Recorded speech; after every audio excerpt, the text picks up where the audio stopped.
Welcome to Native Bidaské, Native News Online's weekly spotlight on people making news and leading change in Indian country. My name is Levi Rickert, publisher and editor of Native News Online. Recently, our staff reporter Darren Thompson interviewed two special guests, producer Jhane Myers and director Dan Trachtenberg. The newest entry of the Predator franchise, 20th Century Studios' Prey, is an all-action thriller set in the Comanche Nation 300 years ago. It is a story of a young woman, a fierce, highly skilled warrior who has been raised in the shadow of some of the most legendary hunters who roam the Great Plains. Well, good evening. Hi, Jane. I met you Hi. at the Smithsonian. I'm also a First People's Fund recipient as well. Oh, wonderful. So Yeah, we're relatives then. yeah, I was really excited to know that you were a part of this project. Thank you. Yeah. And my questions that I have are really just to get you to share what your experience was, what you learned, and how that is reflected in the film. So go ahead. Did you watch the film? Yes, I have seen the film. Oh, what did you think? I thought it was really brilliant, very well produced, very well edited. I like the writing particularly. I'm a little bit more interested in the writing of the script as opposed to the editing. So, I'm also, I sit on the board for a film festival in Richmond, Virginia, called the Pocahontas Reframed Film Festival. Oh, yeah. So you've had some of my other films there, the documentaries then, right? Yeah, we have. So very excited that I'm just super happy for everyone involved in the production. Thank you. We're really happy to make it. And this one, I feel like really sets the bar kind of high for representation, because if you watch the credits, we not only had representation in front of the camera, me as a producer behind the camera, Mary Catherine Nagel, coming in and writing, but also, in every department, we had Native interns. Even in composing, we had Robert Mirabal, and we had Edmund Tate Navakoya of the Comanches as a music researcher. So we've really done everything to infuse. And then, as our First People's fine art comes in, at the end credits, when you saw the hide art sequences, weren't those amazing? Yeah, those are pretty awesome. So I got to recruit some of, our favorite, fine award-winning fine artists to help replicate those and work with Filmograph, who is our animation team. Right on. Mm-hmm. Yeah, and you mentioned a couple of things that a lot of people don't realize. And, when people mention the term film or television, they think immediately in front of the camera, not realizing there could be 100 people behind the camera. Oh, absolutely. Just, if not more important than what's happening in front of the screen. So, having said that, how was it to see all of that, especially when you mentioned interns? It was great for me to see all that, because I wanted to make sure that we gave people opportunities, because a lot of times, all somebody needs to do is get a foot in the door.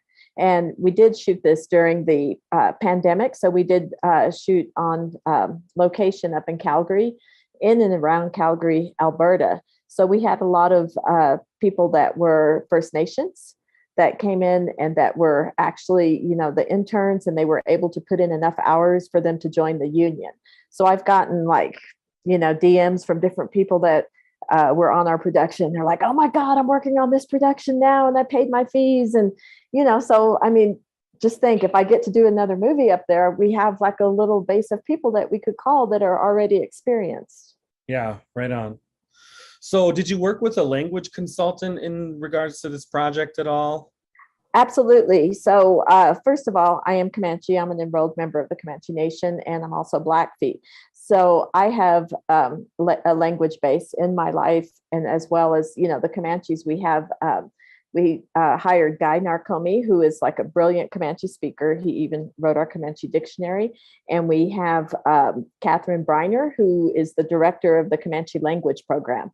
So we had all of them to work with as well. And then having an Indigenous cast, a lot of them sometimes spoke or knew some of their own language. So it was really easy to teach people, and to get them to, be able to learn their lines. And when we did the dub, so if you notice, well, I don't know if you haven't watched it in Comanche yet, but when you do watch it in Comanche, just know that it won't look like a Godzilla movie.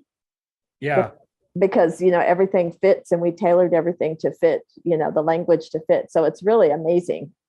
And all the actors returned to do the Comanche dub version as well. Yes, they had a first right of refusal, and all of them wanted to do their own parts in Comanche, which is amazing. Yeah, that is amazing. And so in filming and directing this, what would you say was the most challenging part to this? Dan. Really nature. Sure. being out in the elements. Honestly, the single most challenging thing was when we scouted. We had first you go to scout locations to decide where you, like months before you shoot there.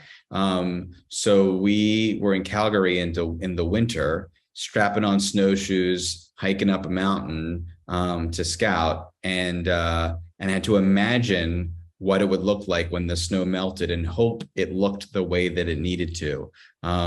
So, constantly when you're making a movie, you're trying to eliminate times where you have to use your imagination, because when it starts out, that's all you're doing. And this movie in particular was especially challenging because we had to continue to use their imaginations, even on the location scouts where you're trying to really firm things up and make things more permanent. So that was probably the hardest thing for me. The actors have a different tale to tell.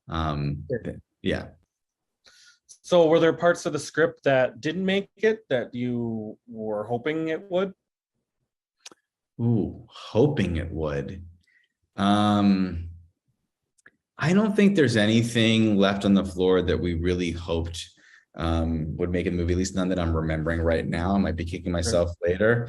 I think one of the things that I love is what in another movie might be a post-credit scene. In our movie, we have this delightful, awesome end credit sequence made up entirely by Indigenous artists in collaboration with Filmograph, as Jhane mentioned. But there's still, it's not just a credit sequence.